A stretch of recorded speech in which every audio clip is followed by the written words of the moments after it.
E aí, galera do canal do Papo de Onça, estamos em mais um Café com as Onças. Esse quadro que tenta te ajudar no teu desenvolvimento pessoal e profissional. E hoje estamos tomando um cafezinho aqui na Lugano. Eu já pedi meu croissant. Não vai comer nada, amiga? Já comeu, né? Que eu sei. Já comi um bolinho de maracujá incrível. Gostinho de casa, assim, de vó, uma delícia. E fica onde? Na frente da Praça Batista Praça linda. A praça mais linda que existe no mundo, posso dizer. Eu adoro também a praça. É Cresci linda. brincando nessa Precisa praça. ser melhor cuidada? Precisa. Poderia, né? Poderia ser Poderia. melhor, mas ela é linda por natureza. É realmente um patrimônio que a gente tem na nossa cidade. Lindo. E a Lugano também tem lá no Shopping Bosque Grão-Pará, inclusive minha vizinha lá na USA Bosque. E o Shopping Bosque Grão-Pará é nosso patrocinador, nosso shopping do coração. Isso. Obrigada, Shopping Bosque, beijo. Isso, queremos agradecer também a Lojas Paula Brasil, que olha, dá com os nossos looks incríveis de sempre, assim como Midas Macedo Ferriaça e Aguilar Advogados, nossos patrocinadores. Muito obrigada. Isso aí, obrigada. E o que que vamos falar hoje? Hoje é um assunto muito bacana, que muita gente tem problemas, as crianças têm nascido com muitos problemas também, mas melhor do que tudo isso é receber a minha querida médica das minhas filhas, minha médica, alergista, Vanessa Pereira. Seja bem-vinda aqui no Papo de Onça. Bem-vinda. Muito obrigada, meninas. Para mim é um enorme prazer estar falando de algo que eu tanto amo e que faz, né, brilhar os meus olhos. Ai, gente, eu não amo, mas eu adoro falar sobre isso, porque eu tenho muita alergia. Vamos falar hoje sobre alergia, né? Então é um assunto que eu gosto, apesar de não gostar de alergia, claro, né? Quem gosta? E aí, Vanessa, tudo bem? Seja bem-vinda. Tudo bem, muito obrigada. De fato, ninguém gosta, mas assim, eu preciso gostar para poder ajudar vocês, né? Tem que gostar do assunto, né? Exatamente. E, Vanessa, tu acha que a gente aqui na nossa cidade tem mais alergia do que as outras pessoas, pelos estudos que vocês fazem, pelos os eventos médicos? A gente é propício a ter mais alergia? Depende de que tipo de alergia nós estamos falando. Existe uma sazonalidade e uma regionalidade, né? O Brasil aí é muito grande. Então, se nós formos pensar a nível de sul, existe o quê? As estações polínicas das flores. Então, com isso, lá nós temos uma maior incidência do quê? Das rinites alérgicas a pólen. Aqui nós temos uma umidade relativa do ar muito alta, fazendo que haja uma proliferação muito maior de quê? De fungos e de ácaro. Então, acaba que nós temos muito mais uma rinite alérgica à poeira. Não que lá não tenha, mas que aqui a gente consegue ver uma sensibilização maior dos indivíduos com rinite alérgica à poeira. E por conta do nosso clima também, né? De ser úmido. Não De tem ser uma influência úmido, exatamente. A nossa umidade relativa do ar é muito alta, né? Sim. E agora, no nosso inverno amazônico chegando... Agora que a rinite já tá mais dia de manhã. Gente, janeiro eu acordo espirrando, janeiro, fevereiro, março, não tem um dia que não seja assim de crises o dia inteiro. É terrível. Quando tá chovendo é complicado. Eu também tenho rinite. Tenho várias alergias, alergia alimentar, alergia a remédio.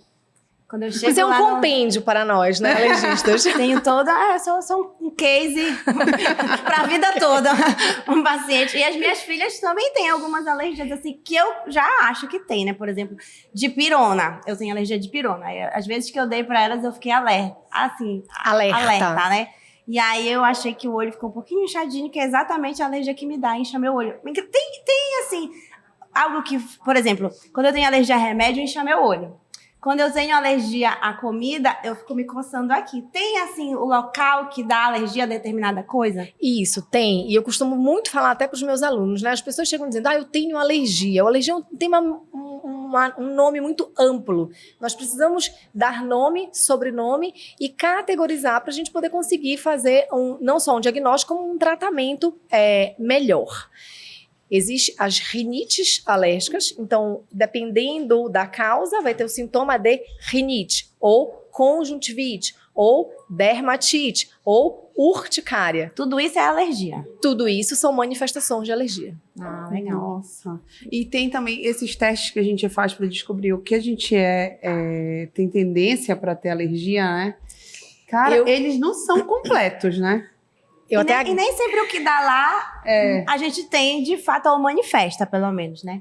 Não, acho que se reage. Não, sim. eu já reagi, por exemplo, a amendoim, a um monte de coisa. E eu como e não tenho nada. Apesar de eu também não abusar, porque eu já deu positivo o teste, né? Como não é algo que eu goste muito, se fosse chocolate, eu já tava internada. Maravilha, amendoim. maravilha. Uma grande oportunidade para nós explorarmos aqui muito sobre o assunto. O que acontece? O que nós precisamos entender? Os exames de alergia, eles não são, e eu vou tentar falar de uma forma muito simples para que a gente consiga entender. Sim. Se eu estou suspeitando, vamos supor, de um tumor, eu peço um exame X, uma ressonância, dependendo como for uma cintilografia, eu vou olhar, vou ver a presença ou a ausência. Então, é um exame padrão ouro para aquele tipo de suspeita diagnóstica que nós estamos tendo. Os exames de alergia, eles não fazem diagnóstico de alergia. A depender do sintoma e a depender da história clínica do paciente. Então, sozinho, se eu olhar um papel ou se eu fizer um exame e se eu não conseguir juntar isso com a história do paciente, esquece que eu não consigo fazer um diagnóstico. A clínica sempre será soberana no mundo da alergia. Eu falo isso todos os dias para meus alunos. Nós precisamos resgatar a medicina arte, a origem, o olhar no olho, o ouvir o paciente, o tocar, o ver a lesão. Dependendo dessa história detalhada, do exame físico criterioso, nós vamos solicitar o exame de alergia para aquilo que nós estamos suspeitando. Por exemplo, vocês falaram que vocês acordam de manhã espirrando. Então, nós temos uma suspeita de uma rinite alérgica. A parte respiratória é mais acometida pelos aeroalérgenos, ou seja, o ácaro, a barata, o pelo do cão, o pelo do gato, o pelo do cavalo. Então, eu vou pedir os exames para este tipo de aeroalérgeno. Se vier positivo, veja bem, um positivo tem um valor preditivo positivo, ou seja, aquele positivo tem chance de estar correto e de estar relacionado com os sintomas alérgicos do paciente apenas 50%. Aquele exame. Exatamente. Só tem 50% de chance daquele positivo estar relacionado com alergia e 50% de chance de ser uma palavrinha mágica que nós chamamos de sensibilização. E o que é a sensibilização? Não é uma predisposição, é uma marcação genética. Alguém na família, histórico familiar lá atrás teve, e você tem ali a presença daquele anticorpo que dá positivo, porém ele está dormindo. Ele não necessariamente vai reagir, ele pode ficar ali a vida inteira. E isso explica exatamente a sua condição. Você é sensibilizada para o amendoim, isso não lhe torna mais predisposta a, de fato, ter uma alergia ao amendoim. Você é sensibilizada, é uma marcação, você come amendoim muito bem e você vai continuar comendo. Porque se você não comer e se a orientação for um teste deu positivo, não coma, aí vai desenvolver. Você corre o risco e você vai carregar a responsabilidade de aumentar a chance em 15% de você ser alérgica ao amendoim. Então a orientação não é evitar. Não é evitar, é comer. Mas também não abusar? Não, é comer, não tem tem problema nenhum. É comer, tá? Não tem problema nenhum. Mas aquilo que você já viu, que você tem alguma reação alérgica... Porém, contudo, todavia, entretanto, se você come algo, e aí agora a gente vai passar das alergias respiratórias para as alergias alimentares. Então, eu tenho um paciente que chegou e disse assim, doutora, toda vez que eu como o camarão, eu começo a espirrar, eu começo a coçar um pouco a garganta. Eu não tenho nada, eu tomo um antialérgicozinho, ele fica 100%. Essa fui eu ainda agora? Cuidado. Porque, e aí sim, eu vou então pedir um teste para camarão. E aí eu venho positivo, ou seja, eu tenho uma história muito clássica, compatível, associada a um exame positivo. Aí sim, aqueles é mais fácil seria os 50% de chance de ser alérgica e não só sensibilizada. E Vanessa, tem como tratar? Tem alergias que são tratáveis efetivamente? Por que eu tô te falando isso? Porque eu tive já 2 situações de alergia que foram bem diferentes assim na vida. Primeiro, eu já fiz várias vezes os testes, porque eu sempre fui asmática, rinite, sinusite a minha vida inteira, e sempre passei por testes. E sempre apontou ácaro. Aí ficava, tipo, acima do limite normal, inclusive, quando a gente fazia os testes. Mas alimentar, nada. Quando eu tinha 11 anos, eu fui para casa de uma amiguinha e a gente fez Monteiro Lopes. Então, alguma coisa associada ao trigo, aquela soma, me fechou a glote. Quando minha mãe chegou para me buscar, minha cabeça estava roxa, eu já estava sem respirar. Meu Deus. Fui salva, assim, por um triz, entendeu? Porque ninguém, tava só a funcionária em casa e a minha amiguinha, ninguém estava entendendo o que estava acontecendo e muito menos eu, primeira vez que eu estava passando por aqui. Isso se repetiu quando eu tinha 19 anos. Fui comer uma pizza, minha sogra fez. Não, ela não quis me matar, não. Olha, não sei não, hein? Perdeu uma boa oportunidade. Não, é a minha ex-sogra. Ah, tá. Abafa. E aí, alguma coisa relacionada ao trigo também. Beleza, eu fui pro hospital, cheguei lá já... Eu sinceramente, eu desacordei já, fiquei desacordada, já voltei, já estava na maca. Eu me lembro, no caminho, eu já saí da faculdade já. Desmaiou. Eu respirava... Só passava um fiozinho, a glote fechando também. Aí reanimou lá. Fiz todos os testes. Nunca detectei o que é. Como tudo que é associado ao trigo, todos os tipos de massa. O bolo tava se acabando ainda agora. Em tudo, não tive. Realmente, eu nunca descobri o que aconteceu no fim das contas. Tá. Desses 2 episódios. E, posteriormente, depois que eu tive as meninas, eu comprei umas roupas numa loja. E essa loja tinha um perfume de patchouli. Que tinha um cheiro de patchouli no meio. Eu sempre achei que eu tinha algum tipo de alergia a patchouli, mas como eu não convivo com patchouli, vida que segue. Só que toda vez que eu usava a roupa, eu tinha comprado e não lavei, aquelas pessoas agoniadas, e comecei a desenvolver alergia. Eu tinha comprado várias peças de roupa e comecei a usar. Depois, aí a gente comecei a comer morango. E morango é um alergênico, né? Ele é... Bom, Talvez. Pelo menos foi o que me falaram na época. Eu comecei a comer numa quantidade muito grande, porque um vizinho estava indo pra Ceasa, todo final de semana comprava coisa pro prédio inteiro, enfim. E eu comecei a comer muito. E foi exatamente quando tava isso. Aí eu tomava os antialérgicos, ficava boa 5 dias, aí vestia uma roupa, a outra roupa, comia um morango, aí potencializava. Eu só sei que eu tava com placas no meu corpo inteiro, que eram 5 dias de 40 miligramas, que fala, né, de... Predizin, de corticoide. Eu fiquei desse tamanho, deformada de tanto corticoide que eu tomei, de todas as formas da veia, em tudo.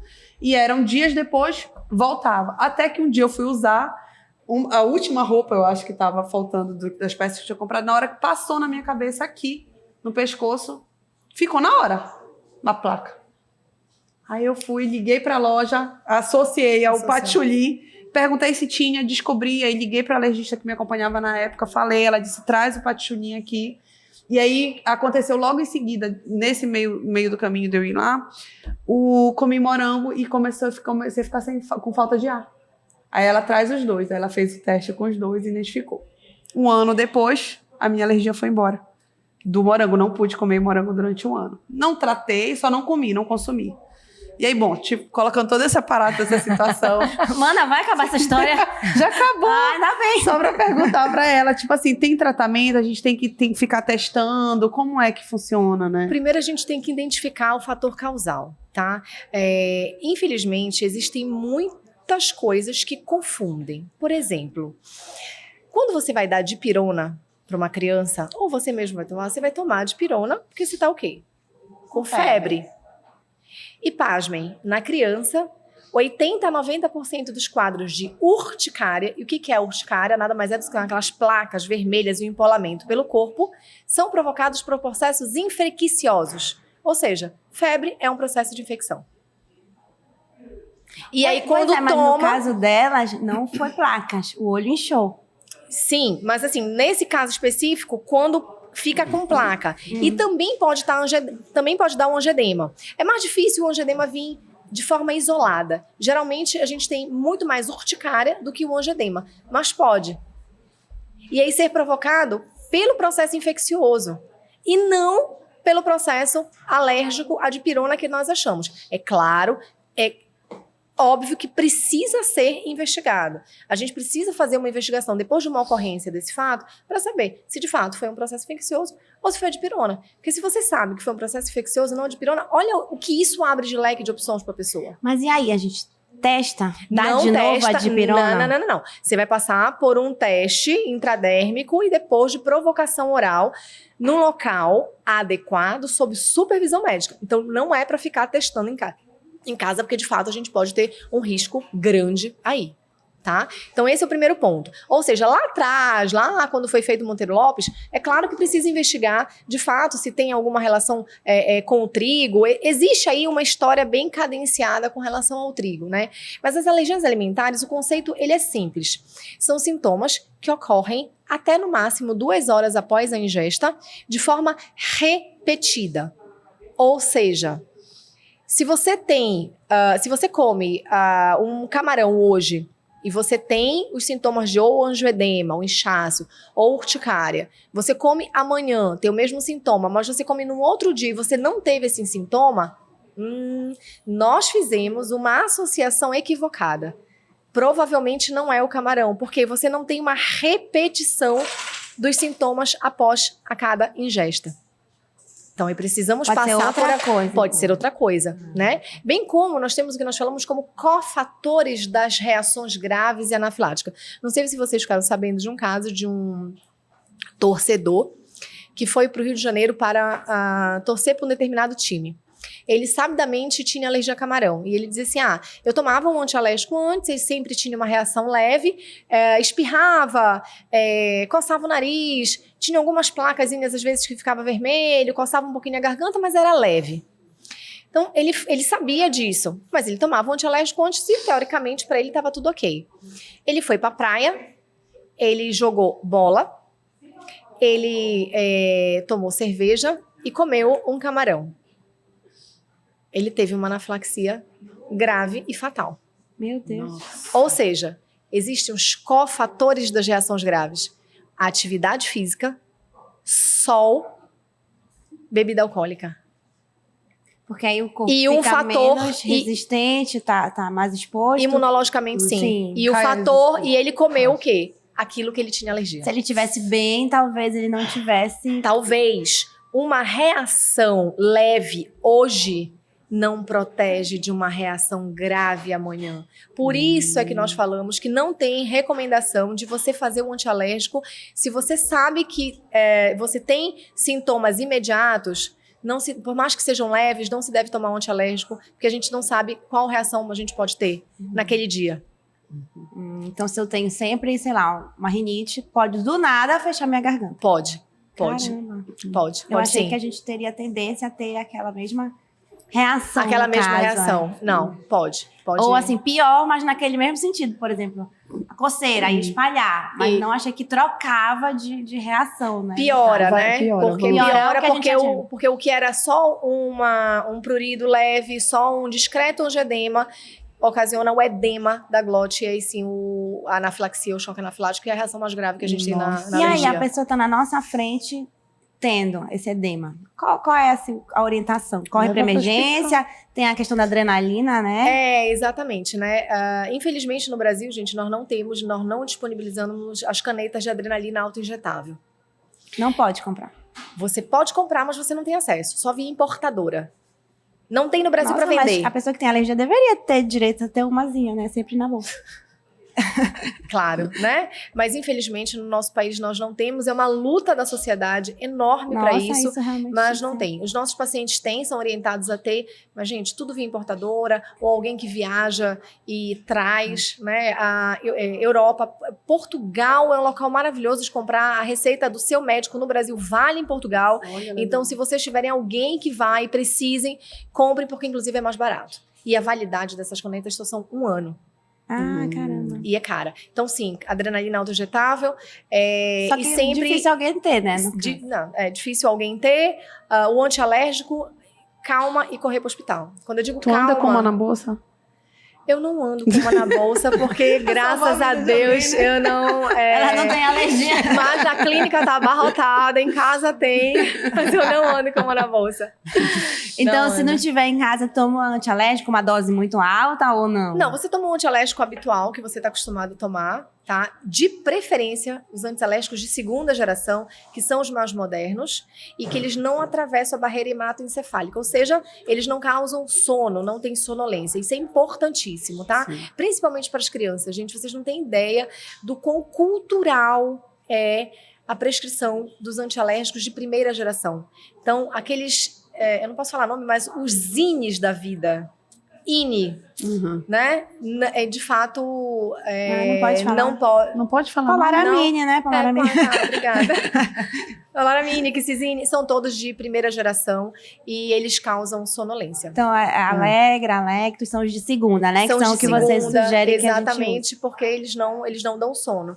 E aí a gente não vai saber se É a porque criança tá com fechando e torpor. ainda dorme, né? É, exatamente. Né? Até para avaliar sinais vitais é Sim. importantíssimo. Ei, Vanessa, e aí? A pessoa tem alergia, como tratar? Já tem vacinas que fazem tratamento de algumas alergias, de quais? Depende. Se nós estamos diante de um quadro de rinite, asma e conjuntivite, e é por isso que o seu teste foi tão alérgico, porque de fato são doenças genéticas e em alguns casos podem ter como fator de piora os aeroalérgenos, os ácaros, né, a poeira, enfim, estão diretamente relacionadas com asma, rinite, conjuntivite alérgica e dermatite atópica em alguns pacientes. Então, se nós estamos diante de um paciente alérgico, manifestação asma, e com exames positivos para aeroalérgeno, nós temos então as imunoterapias. Nada mais são do que os tratamentos de dessensibilização. É o que de fato deixa a pessoa menos alérgica. É o que de fato trata o sistema imunológico. É o que vai torná-lo aí menos alérgico nos próximos 10 a 15 anos após o uso das vacinas. Nossa, maravilha, né? Só de melhorar um pouquinho. 80% de resposta para rinite, asma e conjuntivite alérgica. Os 20% não melhoram? Não, melhoram. Melhoram de forma parcial. Então, ou seja, eles entram em contato com grandes quantidades de poeira, vai para Salinas, para Mosqueiro, enfim, para uma casa aí que está muito fechada. Ele vai ter uma reação, mas nada se compara antes do tratamento. E é muito difícil a gente evitar ácaro, né? Fungo, é muito difícil. Impossível. É claro que nós devemos promover a educação da boa higiene do ambiente do alérgico. E isso passa por onde? Basicamente. E também é uma coisa cultural do nosso país, o uso da vassoura. A vassoura levanta a poeira. Mas o meu filho não está em casa, está na escola. Vai voltar, tá tudo em dispersão no ar, vai ter contato com os aeroalérgenos. Então só aspirador de pó. Não sabia. Aspirador Os robôs de também, pó né? com filtro EPA. Porque se não for com filtro EPA, também fica em dispersão. E sabia. limpeza da Não casa. tinha noção que a vassoura atrapalhava. Nunca me falaram isso. Olha, falavam Então. de cortina, pelúcia, lavar o colchão com alguma frequência, né? Mas nunca tinha falado de vassoura. Olha aí, muito bacana essa dica, Muito. né? Não Vassoura, sabia. não varrer. Passar pano úmido. Então, pega o pano, umedece, enrola lá na vassoura e passa o pano úmido. Não passa vassoura.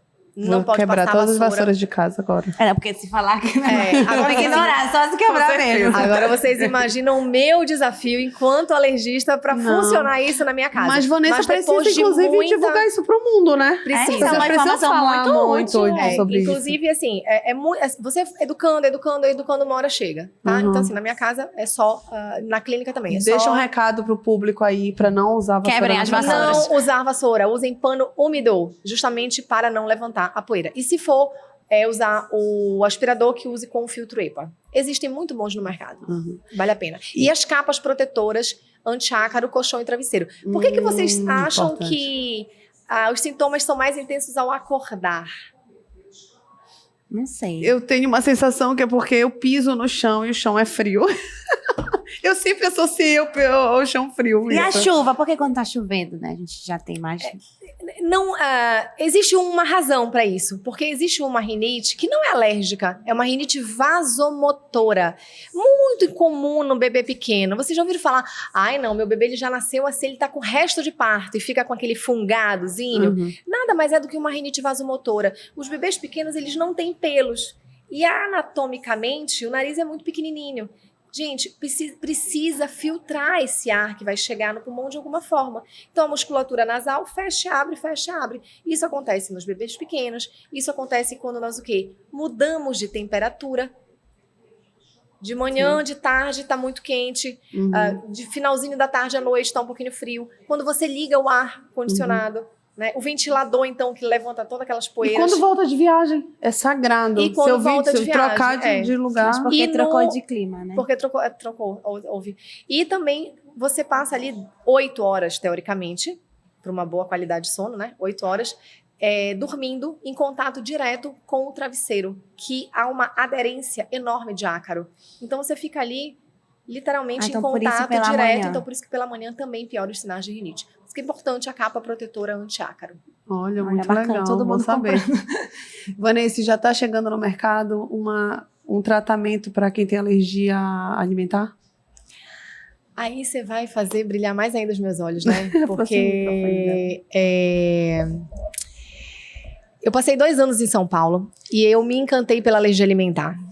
Eu me colocava muito e me coloco muito no lugar dos pacientes e principalmente das crianças com muita restrição. Você imagina que para nós adultos, deixar de comer um camarão, um caranguejo, muitas das vezes é desafiador. Mas camarão e caranguejo não fazem parte da nossa dieta diária, né? Mas você imagina trazendo isso para o mundo infantil, para o leite, para o ovo, onde essa criança vai crescendo e tudo é um risco. Eu tenho pacientes que eles... tem um especial que ele sai de casa todo fantasiado, porque nem sequer o cheiro do leite ele pode ter contato, que ele pode ter um edema de glote. Caramba! Ele não pode fazer uma coisa muito simples, que é sentar aqui, por exemplo, com essa sua xícara, com essa espuma de leite, porque ele vai ter reação. Só de estar perto? Só de estar perto. Caramba! Você imagina isso quando ele vai para a escola. É muito desafiador. Então a criança e a família ficam numa restrição muito grande. Portanto, para isso, foi desenvolvido um tratamento chamado dessensibilização. Um tratamento onde nós vamos de forma lenta, gradual, sob supervisão médica, dar para aquela criança. Se for o leite, vai ser o leite diluído. Existem algumas formas de se fazer, e se for o ovo, enfim, também. Para leite, para ovo, nós já temos isso muito bem estabelecido. E é com muita emoção que nós falamos que nós hoje, em solo paraense, nós temos 4 crianças já dessensibilizadas para o leite. Nossa, crianças que não conseguiam consumir nada e hoje conseguem consumir, têm uma vida completamente livre e conseguem aí ter uma inclusão absurda. Nós temos pouquíssimos centros no Brasil que fazem isso.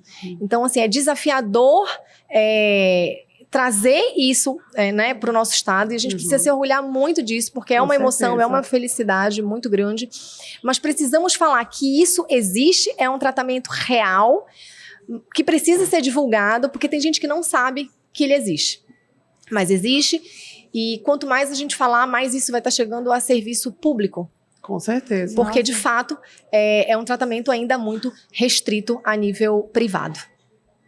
Sim. Registro corte, viu? Deve ser, inclusive, não fácil de fazer, mas acessível, né? Porque deve ter um método, né, para você fazer. Existe um método, tem que estar sob supervisão médica. O paciente vai para a clínica em torno de 1 a 2 vezes por semana. Isso dura, em média, 5, algumas vezes 6 meses. Depende do sistema imunológico de cada criança. Alguns pacientes já foram dessensibilizados a nível de Brasil para gergelim. Gergelim é um alérgeno que muitas das vezes a gente nem imagina e que está presente em muita coisa. Não sabia também. Não. E para as castanhas e oleaginosas está agora que a gente está aí empiricamente ainda engatinhando para conseguir fazer. Um profissional a nível de Brasil já está fazendo, que, enfim, é minha mestra, minha mentora, quem eu amo e quem difunde alergia alimentar no Brasil, que é a doutora Ariane Yang, fez para castanha do Pará. E aqui, gente, na nossa região, a gente tem castanha do Pará muito. Então, nós temos muitos pacientes que estão ali selecionados para fazer, mas que ainda não foram submetidos ao tratamento. Bacana. Eu já fiz algo parecido quando a minha filha mamava e ela teve a questão da intolerância ao leite. E aí a gente ficou um tempo eu fiquei um tempo sem comer, né? Sem consumir nada de leite. E aí depois vai aos poucos colocando pra ver se a criança tem... deve ser algo semelhante, né? Eu lembro que eu comia primeiro 2 biscoitos de maisena, aí depois ia aumentando, não sei o quê. Na realidade, não. Isso aí, existem 2 tipos de alergias Eu ia te perguntar alimentares. também, qual a diferença de alergia para intolerância? Então, existem 2 doenças completamente distintas: as intolerâncias e as alergias. As alergias, o sistema imunológico não reconhece aquele antígeno e desenvolve ali vários anticorpos contra e tem as reações. Essas reações, elas podem ocorrer de 2 formas imunológicas completamente diferentes. Uma não mediada pela IgE, que acomete o bebê pequeno na sua forma proctocolite. Então, é o sangramento vivo nas fezes, é a assadura perianal, é a distensão abdominal com vômito, diarreia e a perda de peso. Alergia à proteína do leite. Isso é alergia à proteína do leite de vaca na sua forma não IgE mediada. Essa condição é uma condição não menos angustiante para os nossos corações maternos, porém extremamente benigna e de fácil resolução. Ocorre por uma imaturidade no sistema imunológico e 90% fica curado de forma natural e espontânea até o 1º ano de vida. Mas tu sabe que da minha nem era a intolerância nem a alergia, era a da vacina? Era nesse ponto que eu ia chegar. Ela teve só o sangue nas fezes, mas por precaução a gente suspendeu, né? Mas depois... Precisa-se de um diagnóstico, porque existem vários desses sintomas que eu falei que mimetizam outras causas. Um processo infeccioso, as vacinas, né? A criança com febre, ela pode ter um quadro de um sangramento vivo nas fezes. Então, nós precisamos ter um protocolo de diagnóstico. Qual é esse protocolo? A partir do momento que ocorre esse sintoma, nós orientamos, então. Primeiro, a gente vai ver ali a linha do tempo, dependendo da idade da criança. Dependendo lá, 3, 4 meses, começou o sangramento, né? Por exemplo, aconteceu comigo, né? Eu tenho um filho de 1 ano e 11 meses. Então, prematuro, com 3 meses ele começou a sangrar. Primeiro que eu olhei pra ele e falei assim, você não vai fazer isso comigo. Que amo leite, que trata isso todo dia, pelo amor de Deus, não. Mas precisei entrar no protocolo. Qual é o protocolo? A partir do momento que sangrou, dieta de exclusão materna de leite, derivados e traços. Foi isso que eu fiz. E promover mais do que nunca a amamentação. Porque, vejam bem, nenhuma fórmula é capaz de ajudar nessa aquisição de tolerância, nessa aquisição de cura em detrimento do aleitamento materno. Não existe fórmula que cura a alergia à proteína do leite de vaca. Não existe. A cura é o leite materno. O que vai ajudar esse sistema imunológico a ficar muito mais rapidamente maduro é o aleitamento materno. Então, 30 dias de dieta. Depois desses 30 dias, o que você vai fazer? O teste padrão ouro do diagnóstico das alergias alimentares. O teste de provocação oral. Então, você vai chamar e dizer assim, agora, mãe, você vai consumir o leite. E o que nós vamos aguardar? Não foi um sangramento que aconteceu? O bebê vai ter que sangrar de novo para ter repetição dos sintomas. Se sangrar, pronto, temos um diagnóstico. Se não sangrar, não era. Ou era vacina, ou era uma infecção, ou era outra coisa. Mas de imediato suspende 30 dias. 30 dias, de 2 a 4 semanas. Gente, e eu entendo essas crianças que não comem. É muito difícil. Eu ia pros aniversários, eu não podia comer nenhuma coisa. Nenhuma coisa, porque podia ser passado na manteiga. Exatamente, e são coisas que realmente a gente só faz por filho. Porque se eu tivesse essa intolerância, provavelmente eu tava comendo e tava passando mal. Mas pela minha filha, realmente eu saía de casa, eu já sabia que eu não podia comer nenhuma coisa. Eu já nem sofria. Porque... Já nem sofria, Então, mas precisa ter o diagnóstico. Porque muitas vezes você não tem o fechamento do diagnóstico. Você acaba carregando um peso do diagnóstico que não era o do seu filho. E você fica muito tempo restrita. E acaba o quê? Desmamando, que é o que a gente não quer. Não, eu não desmamei. Entendeu? Tá de parabéns. Uma amiga que passou 2 anos amamentando, era um sofrimento. Ela comia folha e tapioca. É porque é muito difícil. Era um negócio assim. Não, mas então, com 2 anos, ela já provavelmente. Com 2 anos, ela provavelmente já devia ter conseguido comer há muito tempo, né? Com uma boa orientação. Se tivesse feito, né, essa reintrodução. Voltando à sua pergunta com relação às intolerâncias. As intolerâncias é a inabilidade, é a incapacidade do organismo quebrar, degradar os carboidratos. Os carboidratos, principalmente de difícil quebra, que precisam ser quebrados para serem absorvidos. O principal, mais comum, é a lactose. é um carboidrato grande, de difícil digestão. E em volta ali do trato gastrointestinal existem como se fossem tesouras, como se fossem o que a gente chama de enzimas que vão quebrar esse carboidrato que chega ali. Como não tem ou tem pouco, o que vai acontecer? Aquela molécula grande vai ficar ali no estômago, parada.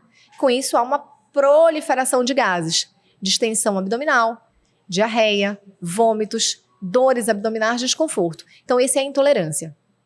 Muito raro no bebê pequeno. Por quê? Pasmem.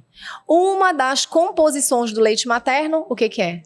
A lactose. Independente do que a mãe come, faz parte, tá lá, composição do leite materno. Lactose. Então você imagina se isso fosse comum. As mulheres não iam conseguir amamentar. Não ia amamentar, verdade. A não Mas ser no que eu caso tenha um teste do pezinho alterado, com uma doença, com erro inato do metabolismo. Aí sim eu posso ter uma intolerância. Tá?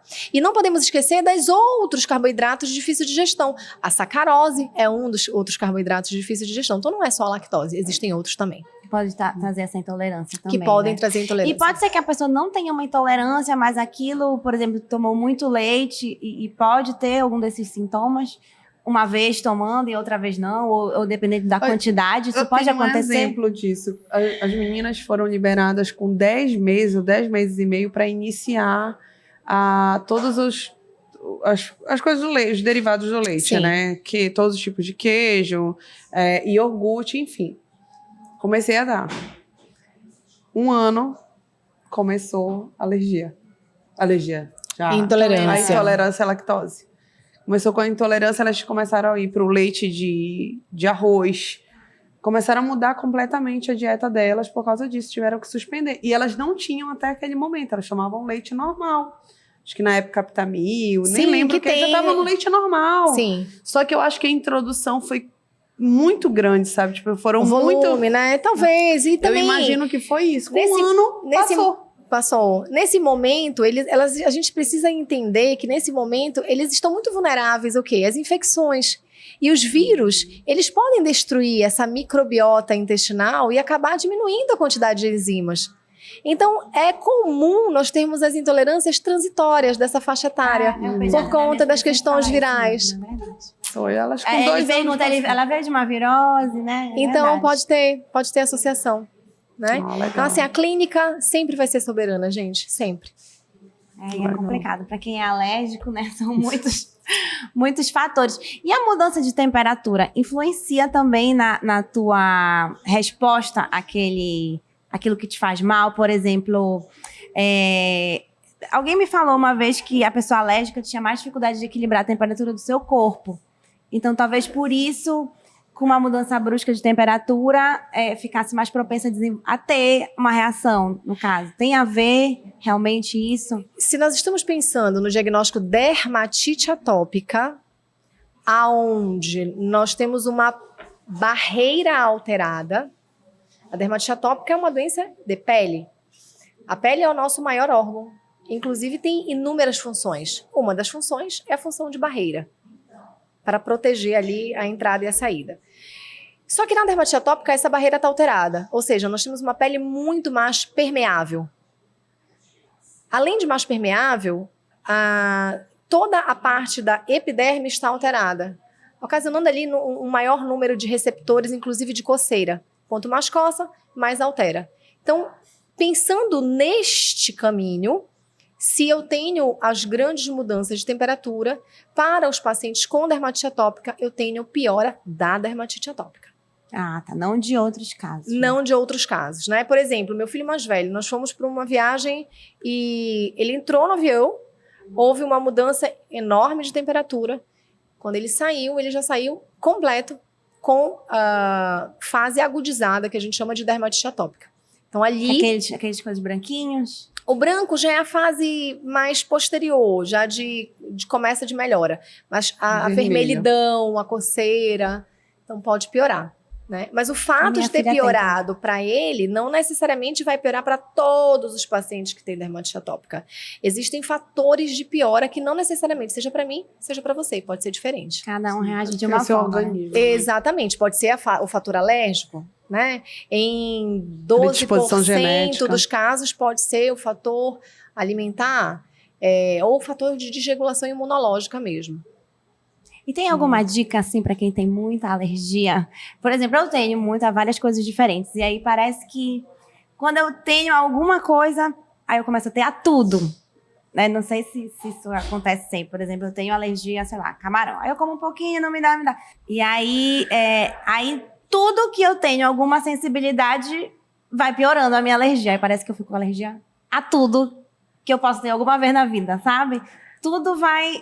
E aí você entra naquele ciclo, né? Que é muito difícil de sair quando você tá em crise alérgica para você estabilizar de novo. Então, tem alguma relação dessa tua propensão? Assim, eu entrei em crise, aí é melhor evitar tudo que pode... Não, de aí alguma a gente forma... tem que ver o que é. Qual é a crise? É de rinite? É de asma? É de dermatite? É de tudo junto? Né? Se for tudo junto, o que geralmente nós temos aí nesse combo? Rinite, dermatite, asma, os fatores aeroalérgenos. Então, o ácaro, se for o causador daquele paciente, ou não. O cão, né, foi para casa da avó, ficou lá em contato com o pelo do cão e começou a ter crise de rinite, conjuntivite, asma. Aí é um bom candidato a fazer a imunoterapia para poder ter uma qualidade de vida. As vacinas. Exatamente, as vacinas. Legal. E como é que funciona esse ciclo de vacinas? Como é? Tem que procurar? Sim, né? Tem que ter um local especializado, né, para que a gente faça. Nós passamos por uma mudança nos últimos anos, assim, muito boa das vacinas. As vacinas, antigamente, todo mundo dizia assim, tinham muito preconceito por conta que associavam ao sobrepeso, aumento de peso, né, aos efeitos colaterais. Porque haviam corticoides relacionados e muitas vezes que faziam junto com as vacinas. A vacina não é hoje o corticoide, você vai... tem que ser prescrita de forma individualizada para nós termos uma medicina de precisão. O que eu quero falar com isso? No seu exame, veio positivo para ácaro. E no seu, veio positivo para cão.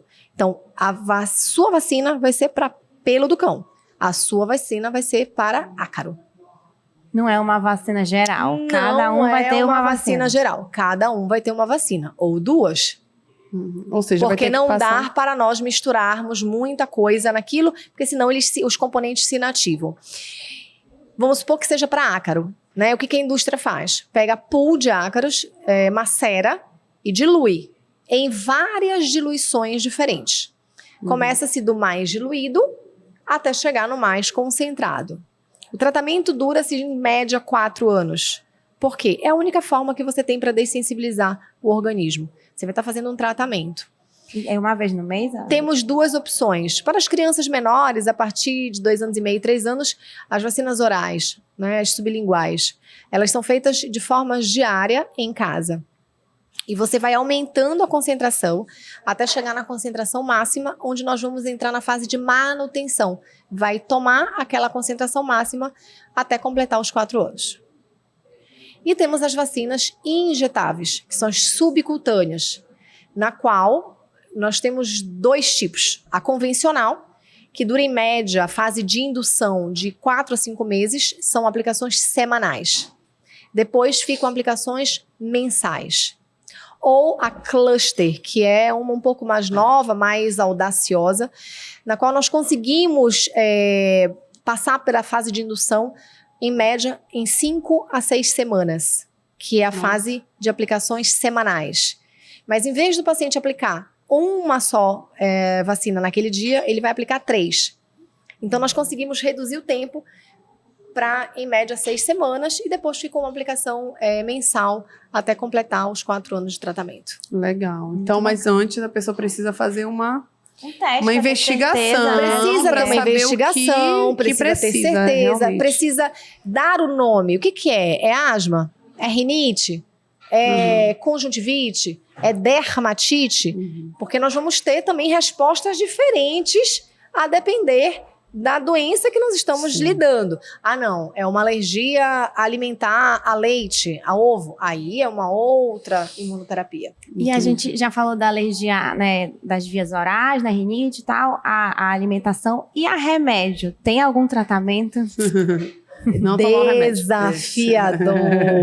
Primeiro, precisamos de fato identificar qual medicação. Nós temos um grupo de remédios aí que eles têm a mesma composição.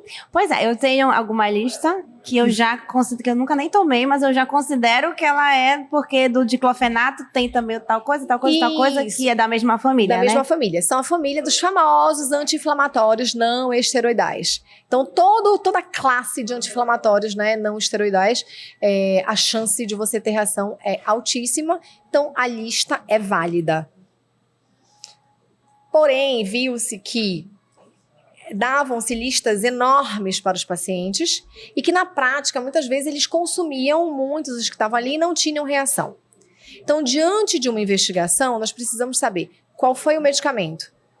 De fato, o medicamento foi dipirona. Então, ele vai ficar isento de uma lista dos anti-inflamatórios. Porém, se faz necessário, porque quem tem alergia a medicamento, ele não quer saber o que ele tem alergia. Ele quer saber uma opção para tirar a dor. Pode tomar. O que ele pode tomar de forma segura. É desesperador. Né? É desesperador, porque muitas vezes ele chega num pronto atendimento e nem o profissional que está lá sabe orientar. Esse é um dos motivos que eu tenho muito medo de fazer qualquer tipo de cirurgia. Eu tenho uma amiga que ela tem alergia, que eu peguei a cola dela do que ela tinha, porque eu achei que eu tinha também. Uhum. E aí... porque ela foi falando, eu já te dar reação, eu fui só incluindo na minha lista. E ela teve muito problema quando ela teve filho, na cesárea. Algum medicamento que deram pra ela, ela foi bem ruim, assim, ela ficou bem, graças a Deus. Mas ela teve uma reação alérgica. Sim, por isso que é importante, né? Nós sabermos uma opção para liberar. Dentro dos anti-inflamatórios não esteroidais, nós temos os inibidores da COX-2. Então, esse talvez não dê reação. E aí você tem que fazer o quê? Seguir na linha de triagem, que se faz um prick teste, depois um teste intradérmico, até a provocação oral. Sob supervisão médica, né, num ambiente adequado, seguro, para saber se você pode tomar ou se você não pode tomar. Se você puder tomar, já vai lá um laudo dizendo, em caso de necessidade de uso de anti-inflamatório, você vai usar esta opção. Em caso de dor forte, essa situação. Em caso de febre, este medicamento. Então, isso aí ajuda bastante e a qualidade de vida melhora. Mas assim, que é muito difícil de dar alergia, por exemplo, paracetamol. Paracetamol, muito difícil. Nós temos casos relatados na literatura, temos pacientes, porém raro. Raro, né? Tipo assim, a nimesulida também eu acho que não dá. Nimesulida é mais fácil para dar. Entra no grupo dos anti-inflamatórios. Porque anti-inflamatório, geralmente é o diclofenato, né? Esses todos têm a mesma família. E o ácido acetilsalicílico, eu tenho famoso também. AS, é um terror. Qual é o que tem no eno? É o AS. Eu tenho alergia a isso também.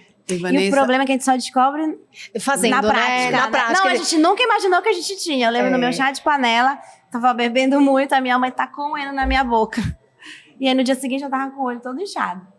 Aí, ainda bem que foi só no outro dia, eu falei, mãe, me deste alguma coisa ontem, não me lembro o que foi. O que foi? Aí esse é o problema, que é assim que a gente descobre. Do anti-inflamatório, eu também descobri uma vez que eu torci meu pé. Aí fui na emergência, tava lá no Rio de Janeiro, fui na emergência, o médico me passou. Aí no dia seguinte, além do pé torcido, eu tava com o olho desse tamanho, desesperada, correndo pra emergência de novo, no Rio de Janeiro, onde tudo é longe, enfim. Exatamente. Então, assim, precisa de investigação. Bem como nas próprias alergias alimentares, o que a gente precisa ter muito cuidado é com situações que simulam uma alergia, mas não são. Por exemplo, o que pode conter no morango, muitas das vezes são os agrotóxicos. E aí nós temos reações de hipersensibilidade cutânea. Não é o morango em si, né? Exatamente. Entendi. Enfim, eu lembrei agora. E Vanessa, e fala um pouco pra gente, que eu saio indicando pra todo mundo pra fazer a vacina Pneumo 23. Que na minha cabeça foi a grande revolução pra quem tem rinite, sinusite, enfim. Mas eu realmente não tenho propriedade nenhuma para explicar para as pessoas. Só sei que melhora muito, né? Explica um pouco, porque eu acho que as pessoas não conhecem. Ela não é muito nova, ou não é muito conhecida ainda pelas pessoas e é indicada hoje em dia nesses casos, não é? Então, para os casos específicos, sim, nós temos uma imunodeficiência comum, muitas das vezes, quer dizer, um pouco mais comum, que são a deficiência de anticorpos antipneumococos ou antipolissacárides. Você faz a vacina, antigamente era pneumo 7, depois a pneumo 10, hoje a pneumo 10 é o que ainda está em voga nos postos, né? Tem a pneumo E 13, agora, a pneumo 13, e agora, fresquinho, notícia, a pneumo 15. Já tenho que tomar, então me prescreve A logo. pneumo 15. Eu tô Não precisa precisando. prescrever, é só de ir lá comprar. Crianças, preciso, só que tem algumas que não soroconvertem. Só que isso leva um tempo para acontecer. Mas ela protege do quê? A pneumo 13, por exemplo. Das infecções sinopulmonares. Então, sinusite, pneumonia, de Vai interferir na infecção, rinite? otite. Rinite não vai influenciar Não, nada. rinite não. Rinite não. Sinusite, pneumonia. Sinusite, quem tem o diagnóstico confirmado, né? Era uma situação específica, era o caso, a gente solicitou os exames vieram baixos, os anticorpos vacinados vieram baixos. A gente não deve O solicitar. meu e das crianças. A gente, também. a gente não deve solicitar isso antes dos 3 anos de idade, porque tem um tempo ali para soroconverter. E aí as crianças e adultos que sim, têm infecções tipo pneumonia, otite, sinusite de forma repetida, recorrente, e associada aos exames. Nós não vemos uma soroconversão, nós fazemos uma dose agora da pneumo 15, 6 meses depois da pneumo 23. A pneumo 23, ela não estava, nós passamos por um processo de escassez no mercado, e eram só nos CRIs, nos Centros de Referência Imunobiológicos Especiais, com laudo adequado para as indicações que o Ministério da Saúde Ainda era para mais de coloca. 60 anos, né? Que eram as recomendações. Não a só mais de princípio, né? 60, tinha mais de 60, tem outros critérios, como doenças Tanto que as graves, nossas, imunossuprimidos e Eu lembro tudo que mais. as minhas foi exceção. Foi todo esse monte de exame que a gente fez para Isso. diagnosticar que Porém, era necessário para agora melhorar. já tá na rede privada, tá? Então o acesso tá um pouco mais fácil. Mas precisa ter critério, precisa Mas ter faz diagnóstico. mal se tomar? Tipo, não tem nada disso, mas faz mal. Não, mas não tem indicação. Não. Tem que, Entendeu? se tu tiver... Tem que ter indicação, né? Eu sou muito acadêmica, né? Então tem indicação. Não, tipo, se mal não faz, né? De Vou repente. fazer, né? Mas aí a gente vai mas se tu trabalhar não um tem- outro lado da imunidade. Né? Todo mundo me pergunta: eu quero um remédio para aumentar a imunidade, E aí, dá aí uma dica aí, né? pra aumentar a imunidade, dá aí uma dica. Vamos falar do pilar básico. Sono adequado. Infelizmente, as nossas crianças não estão dormindo bem. Quanto tempo uma criança tem que dormir? Dependendo da idade, existe uma tabela, em média na faixa etária ali dos nossos, de 11 a 12 horas. Não dorme. 10 Não. horas e meia, né? Então, assim, as nossas crianças não estão dormindo bem. Então, a primeira coisa que eu pergunto é: a anamnese tem que ter sono. Sono, alimentação, atividade física e uso restrito, a depender da recomendação da idade, dos aparelhos eletrônicos, né? Porque muitas vezes eles acabam impactando aí de forma absurda, não só no sono, como no cognitivo, como na qualidade de vida, de relacionamento, de olhar no olho, de Uhum. brincar. E os estímulos que geram que começa a ter coisa precoce, que eu esqueci agora como é. Tudo, os acessos, né, ao que a gente tudo tem. desenvolve coisas que não deveriam que ainda não no momento. deveriam. Novos problemas, né? Novos Que vão problemas, surgindo Novos problemas. para a vida das mães. Exatamente. Mas tu sabes que eu digo pro meu marido que eu tenho alergia a dormir pouco? Se eu dormir pouco, no dia seguinte Eu tenho alergia. eu falo, não posso dormir pouco. Se eu dormir pouco, no dia então, seguinte, eu tô com alergia, espirrando. Pois eu É vou imediato. Tá aí, tá prova viva disso. o que você está falando é visto na prática clínica. Eu comprovo isso. E, por exemplo, nós temos os pacientes que vão ser submetidos à dessensibilização, certo? Que é o tratamento lá da imunoterapia para alergia alimentar. Muitos pacientes vêm de fora, gente. Então, foi visto que quando eles viajam, eles acabam vindo para cá, o sono inadequado. E é impressionante como eles têm reação naquele dia do tratamento. Então, sono. Sono é fundamental. Eu concordo. Brincar ao ar livre. Contato com a proteína S da sujeira. Lama. Animal. animais de estimação, fazenda, nós temos que voltar e fazer e trazer a simplicidade para as nossas crianças, que isso está se perdendo. E isso nos preocupa muito. Pois é, o contato com animais de estimação é bom também, né? A não ser que a criança Sim. tenha específico alergia ao pelo do cachorro. Inclusive, Mas ajuda, né, na muito. imunidade. Inclusive, tem pesquisas que falam que se o casal, né? O casal lá, casal lindo, maravilhoso, fez o questionário, se tem alergia, se não tem alergia. Poxa, era uma Se boa, os né? É porque eu juntou a minha rinite com a do meu marido. Puta merda, lascou. Ele lascou. Então, se existe uma predisposição familiar aí grande, primeiro tenha um cachorro, um gato, porque quando essa criança nascer, ela já vai nascer num ambiente legal. completamente propício a diminuir aí as chances de ter alergia. Legal, o pediatra das meninas sempre fala, tem Então, cachorro? Tenha. E ele também mandava elas fazerem natação. Qualquer atividade Fala, física. não, tem que fazer natação. Ele fala, tem que fazer natação. Natação, né? Acho que é porque senão a criança nunca vai pra piscina. E quando vai, né, não sei se é por isso. Aí fica doente. Não sei se Não tem só uma por relação. isso, mas é Cloro. atividade física. Porque muitas das vezes o cloro é um Tem irritante, alergia, né? então Tem criança pode ser um fator de piora. Cada caso é um caso, mas o que a gente fala muito para promover. Primeiro, se ali aquela mãe está se preparando para ter um bebê, de preferência, claro, é uma decisão familiar, é uma decisão da mãe, mas vamos falar a nível de pesquisa. O ideal para promover uma melhor imunidade, uma melhor capacidade pulmonar, parto normal. Aleitamento materno exclusivo até o 6º mês, complementar até os 2 anos. Essa é a recomendação, né? E colocar ali a criança numa microbiota, promover ali uma microbiota do bem. Introdução alimentar com uma variedade de alimentos. Não restringir. O fato de mãe ser alérgica a camarão não torna propensa a minha filha, meu filho, de ter alergia a camarão. Ele herda o gene da alergia. O sistema imunológico dele vai decidir qual manifestação de alergia vai ser. Se vai ser alimentar, se vai ser rinite, se vai ser sinusite, se vai ser asma, se vai ser dermatite atópica. Ele herda, então, o gene da alergia. Porém, não se sabe qual vai se manifestar. Pode ser que E se vai se manifestar ou não. A questão é, você precisa oferecer todos os alimentos, inclusive os dito alergênicos, até 1 ano e 2 meses, porque esse é o período da janela imunológica, da janela de oportunidade. Se você faz uma introdução de um camarão, de um caranguejo, de um amendoim, depois de 1 ano e 2 meses, você está fazendo uma introdução retardada, uma introdução já passando do prazo. E isso acaba eu ganhando o risco de propiciar mais alergia, de promover mais alergia, caramba. que é o que a gente não quer. E a dieta materna também não pode ser isenta de nada. Eu vou parar de comer durante grávida amendoim porque eu tenho alergia a amendoim, porque eu acho que eu tenho alergia a amendoim, porque eu tenho uma sensibilidade. Não. Você tem que comer de tudo.